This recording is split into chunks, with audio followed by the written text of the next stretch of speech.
Hi guys, it is your boy Phoenix Breton here, and welcome to another video. And today we are going to be talking about the end of Squid Games. I had a lot of ideas with what I wanted to do. I wanted to do season 3, season 2, season 1. I wanted to do the whole trilogy in one video, but I personally can't do that. I can't.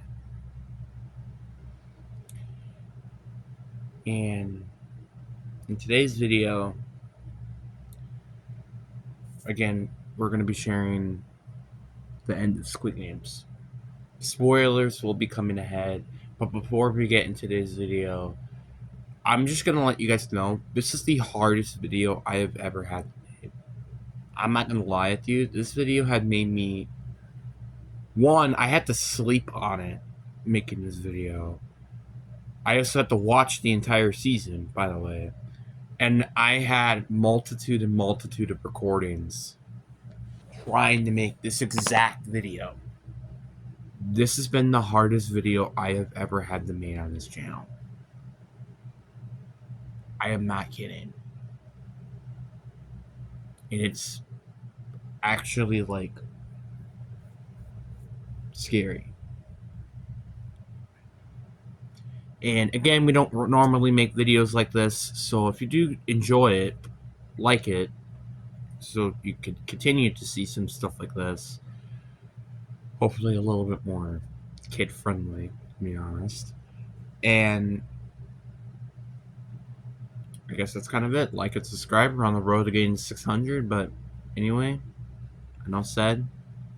Let's get into the video. So obviously spoilers are ahead, and we're going to be specifically talking about some of the things that just lead to the end, and then we're going to have the end explained.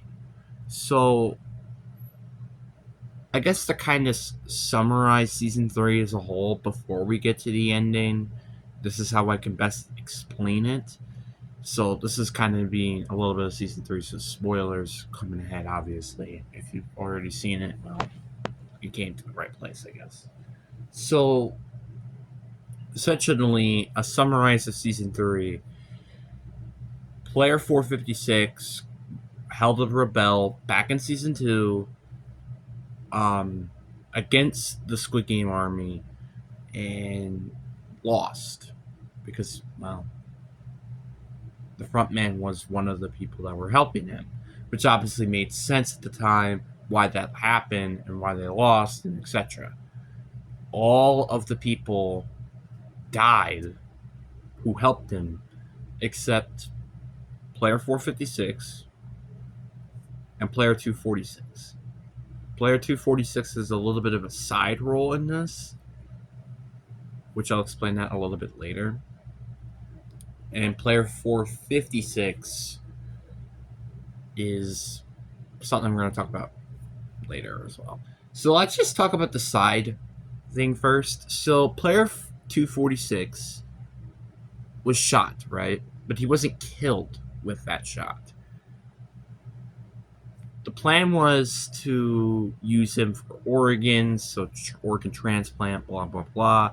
But Personnel 11 didn't see that. She went and killed everyone except the doctor to make sure he's okay, and then killed the doctor. So player 246 is still alive. Yes, you heard me correctly. Is still alive with a gunshot wound in the gut. So everything's going well with her plan so far. She's right now kind of just making sure he does what 16 used to do, which is to do his job, obviously. And she was convincing the second in command to let us leave, essentially, which he said yes, with obviously a twist, of course, which we'll talk about that later. So when they get on the boat, the second in command said he's always going to be in the database. He's always going to be, like, we're always going to be able to find him and blah, blah, blah. So they go back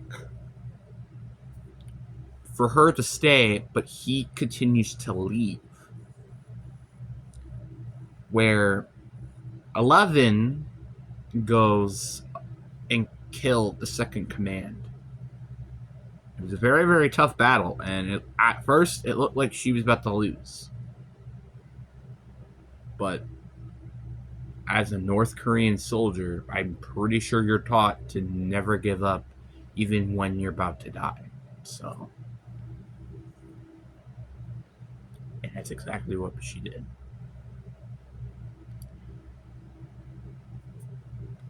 Player 246, he was trying to escape, but there was a tracker in the boat. And you had a couple of actual Squid Game characters go after him. They all died because of the Coast Guard crew of the remains. Because if you guys know from the end of season 2, the boat driver is actually a Squid Game. He's part of the Squid Games to make sure that it's hiding. And during season 3, he actually killed almost everybody except the detective, and I'm pretty sure the drone driver. So those are the two people that only survived.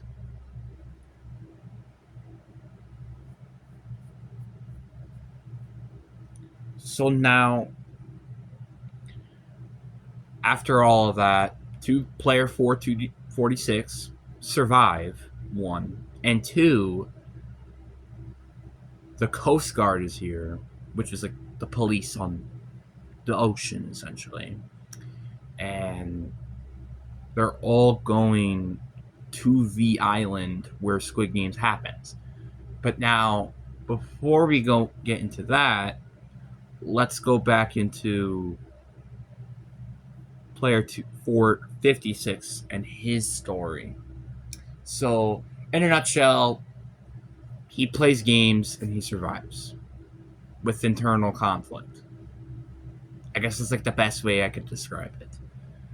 He has an internal conflict of living. That's it.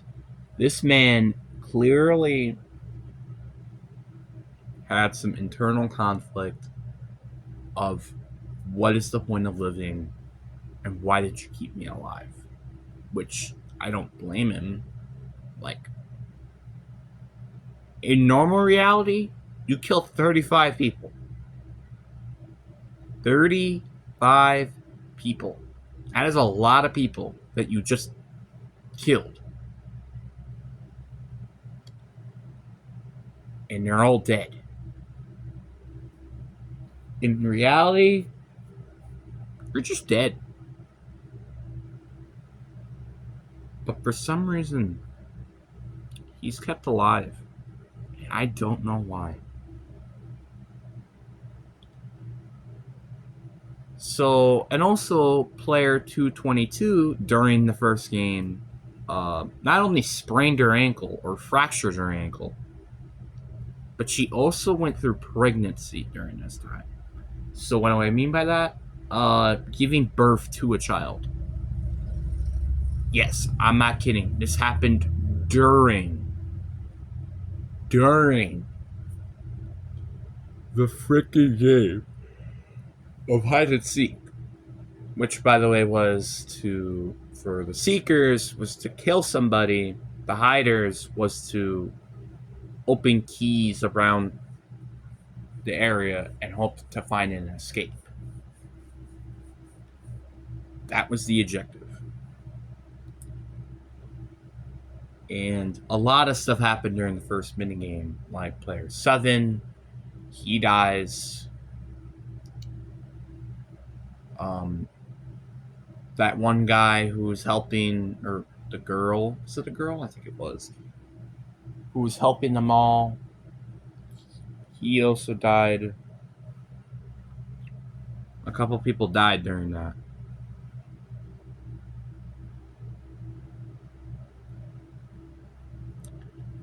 And then afterwards, the grandma of 7, or mom, I think, she hanged herself.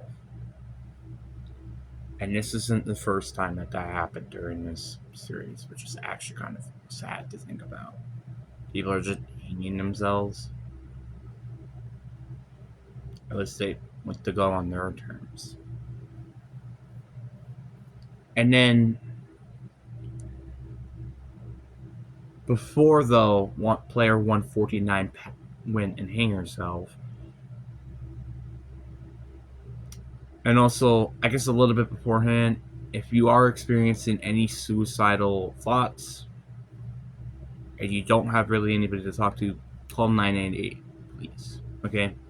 I'm just going to put that out right there right now. So, before she died, player 149 asked player 456, the main character here, to take care of his child. Which makes sense, because player 222, we're going to be honest here, she probably doesn't have a big chance to live. Which, another thing I want to mention is the first voting, which was back in the first episode, continued the game, and then the second time, they also continued the games. And that was despite literally having a freaking baby in the field, which is ridiculous.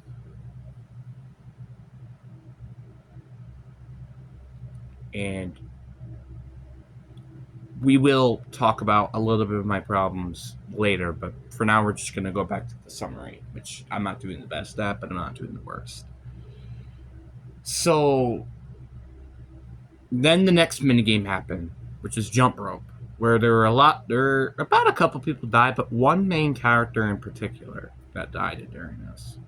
Player 222, aka the mother of the child, which made sense, and she actually fell not from the jump rope, but by choice, which is actually pretty freaking sad. Like, personally, why wouldn't you at least try to do it? But that's my opinion. So after all of that, I believe there were 9 remaining people, including the baby. And I'm going to get to it a little bit later of why I had a little bit of blank there. But anyway, that was the second final minigame.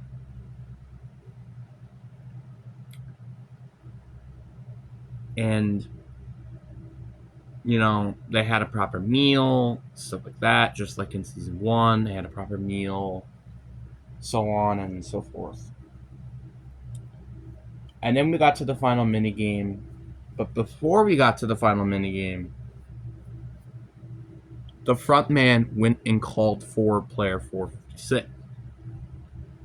And he gave him a dagger, which, funny enough, was the same dagger that he had when the original owner had before him. Which, I think that means the front man used to be part of the games. I think. I could be wrong. I don't know. But I guess maybe so. I just don't quite know. But fast forward. He gives him the dagger, and player 456 was just about to kill player 100, which I wish he did. He sees an hallucination of player 167, which was the girl who I believe, died from season 1. I think that's what it was. I could have been wrong, but I think that's what it was. And I could be totally wrong there, but she got a flashback of her, and he didn't do it. So then the final minigame starts. Oh yeah, the voting process happened, and it was like basically 4 versus 5. So the games obviously continued, and then we had the final minigame. Player 125 got pushed off to start, and then the quote-unquote democracy of Squid Games voted to get the baby out of here. And obviously player 456 doesn't really have that much to live for, so he's just going to protect the child. And I believe player 353 or something, one of the players got pushed off, and then a lot of people got pushed off, and then one person got stabbed, which didn't get pushed off, which I'll talk about that a little bit later as well. So then there are 3 contestants left in this game before the final round even started. Player 333, player 456, and the baby. Player 333 is the actual father of this child. Just to mention that out loud, he is the actual father of this child.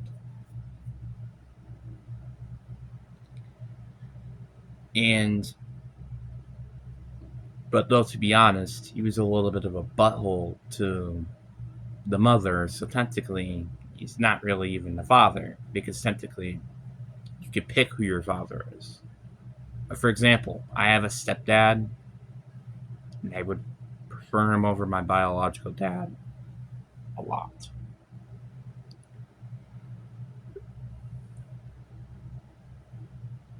And so player 456 does end up giving him the child, but then sneakily goes back and grabs the dagger from the dead body and gets back to the other side, which then they fight it out, and player 456 won. But the final round didn't start. So it was either you kill the baby or you kill yourself. And this line in particular made me have some thoughts. We are not pigs or horses. That's what they said. We're not horses. And you know what's funny about that? That is the exact animal that are on the pieces in the VIP room. Which is so... It's kind of a paradox, honestly. And then he said, "We are humans." And then he killed himself. And player 222 won. This was one of the most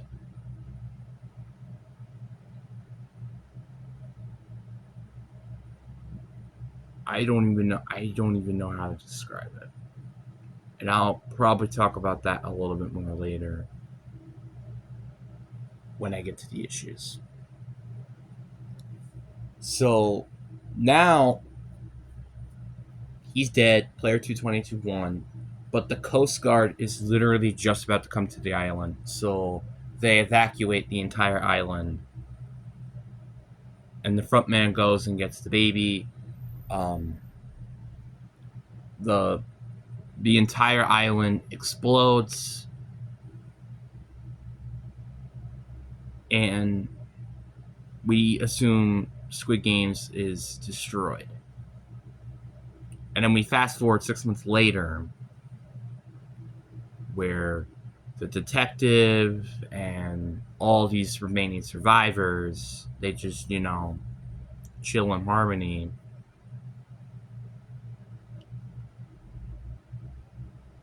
And even one of the people are trying to now run a hotel business, even. And then we go to Los Angeles, USA, where player 456's daughter is currently. The front man goes straight to the door, ring the doorbell, gave the news, and gave the thing that he wore during those games and the credit card, which has a ton of freaking money. Which isn't in the billions, it is in the millions, because US dollars are actually more expensive than Korean dollars, I believe. I think it's true. And then he leaves. Simple as that. And then we see, I don't remember what that game is called, where you throw like a mail bag and you're throwing in another one. I don't remember what that was called. And you see that happening in the streets of the USA, like the alleyway, where like there's like between buildings and stuff. Anyway, you see that happening with a homeless man, and then you're like realizing probably, oh, they moved them here to the USA. And maybe preferably Los Angeles. And you see the front man and then the girl who's playing the game with the homeless man look at each other, and then the front man drives out and it cuts. That was the end of Squid Games. Now, if I had to imagine, no way Squid Games ends there. Personally, I don't think it is. Could it be the end of this series? Of the Squid Games in general? I think it will be. But I think there might make like a spin-off show that explains the next thing. And then maybe it might be the end there. I don't know. But I just can't see it be the end of the story. It's the end of the series, but it's not the end of the story.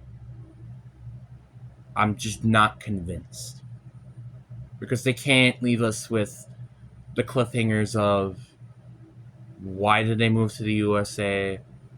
How did the baby, because by the way, the baby ended with the detective now. The detective has the baby and all the money that comes with it. So that's just how that happened. And now, I'm going to be honest, this is where the issues become very clear to me. So, I've had this issue for the entire series. The one issue that I've had was like the motion and then the speech are not in par with each other, or I could say they're not parallel to each other, which that means they're not in unison, they're not together, and that means the voice comes out early before they actually speak it, and it just doesn't feel right to me. And I've always had that big issue, and I wish it wasn't an issue, because that's literally what I've thought of in most of this, which kind of made it a little bit almost unwatchable at some points. And then player 456, which I think was Gihan's death, I think that was his name. I'm going to be honest with you. This could have been all prevented. Player 333 and Gihan could have both survived if they pushed the dead guy off during the final game.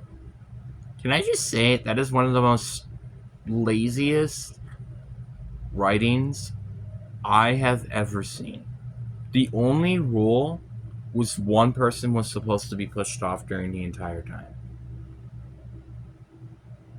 This was one of the like I was thinking about that during the entire episode of bro, you could have just pushed off him.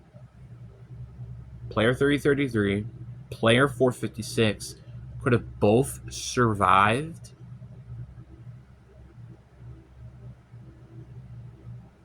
I just can't get I just don't get it. This was one of the most stupidest and laziest writing I have ever seen. I'm not gonna lie, fam. I'm not gonna lie. You could have just pushed him. And now you're like, wait, he's dead. How does that make any sense? There was literally one rule, and it was just to push people off the edge. That was the only rule. So technically, you could have pushed him off the edge, and technically that would have advanced to the next round, wouldn't it? Like, that final minigame was... It felt like it was written by a different team. I'm going to be honest with you. That was some pretty lazy freaking storytelling. I'm not going to lie. Season 3, I don't know if it's my least favorite. I kind of do have to rewatch the entire series to make that confirmed. But I think this episode, though, in particular, is my least favorite episode of the series. I know maybe it's just because I hate endings, and maybe I'm having PTSD with The Last of Us Season 2 ending, because that ending was garbage. Like, what the frick? But I'm just going to be honest. He did not need to die. I just felt like they did it because they wanted to do it. I would have been okay with them dying, I feel like, if it weren't for him already being off the freaking cliff, which then he wouldn't have the knife. So you kind of can get the point where, like, this was just kind of poor writing. It feels like they really dropped the ball with the final episode. And then I also had some other issues with the story during this season too. Like, for example, why the frick did player 333, who's the father of the child, by the way, kill 120? I just don't get it. You didn't see him? That is a poor freaking excuse. That is just a poor excuse. I'm sorry. It's a poor excuse. Poor excuse. Poor excuse. And I hated that they included the baby in these games. Now you're like, is that supposed to be intentional? I hated that they wrote that in the actual games itself. Because that means whoever wrote this is a freaking psycho. I hope whoever wrote this script, I honestly hope he dies. I understand that's kind of the point of the entire series, was to basically be a hellhole, but like it kind of a little bit surpassed that after the baby was included in the games. I'm gonna be honest, that makes no frick sense at all. The baby should have not been concluded. And also, by the way, if the baby wasn't concluded, player 456 would have won again. So there's another example of how you could have also prevented 456 from dying. Can you kind of get the memo here? His death was so preventable, which made the death scene even more disappointing and even more angry afterwards. You know how dumb that sounds? How can you kill off a main character in such a terrible way? At least I could say with The Last of Us Season 2, they killed off the main character, at least in a good way. Like, they beated him up alive and such, etc. Like, that was a gruesome but yet cool way to see someone die. This was not okay with me. It would have been okay if it weren't for the stuff that could have been prevented to begin with. But also, to be fair, it probably could have prevented a lot of stuff from happening. Like, for example, the final minigame as well. But you could have also just went with it anyway. So... And also, I still have another question. Did player 330... Like, the one also issue that I had was... Did player 333 actually cared about this child or not? Because he did not make it clear at all that he cared or did not care about this child. It's like, oh, I want to kill that baby. Oh, I want to save the baby. It's like, pick an option. That's another bad thing I hated. It's like, I couldn't even tell if you wanted to save or kill the baby. Everybody else wanted to kill that baby, except player 456, obviously, during the end of the game. But I'm like, will he save it? Will he kill it? I don't freaking know. The intentions in this game literally just didn't make that happen at all. I don't get it. Like, someone please explain what was going on here.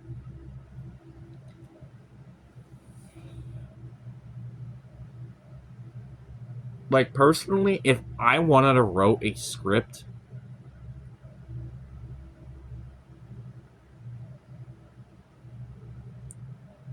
to kill off player 456, this is probably what I would have done. I probably would have done is that the sword was lodged in there tight. So we had to kick the body off the cliff, and then all the stuff would have happened. Yeah, I understand the baby would still be the issue that I still would have, but honestly, with how this was written, that would never be it. That will always probably be an issue, and then everything happens the way it did, blah, blah, blah. Literally just one detail like that, which, yeah, might have been bullcrap for some people, but it made more sense than what the frick just happened.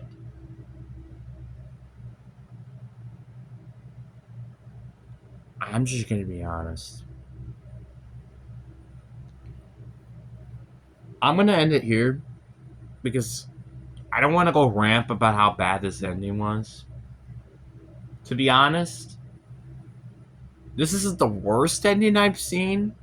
I'm going to be honest, but it's definitely one of the worst. It's not the worst, but it is one of the worst. If we were just including that alone. Like, if it was that as the ending, where he just falls off a cliff and dies, then it would be the worst ending. But since I do feel like they did explain a little bit more of what the other people's lives were, it kind of pushes it a little bit back. That ending would have been like a 1 out of 10 to me. It just had no sense to end there. But now it feels more of a 3-4 out of 10 range. The show is good. Maybe not even good, maybe great. I do kind of have to rewatch it a little bit to make me 100% confirm that, but this was still one of the worst endings I've still ever seen.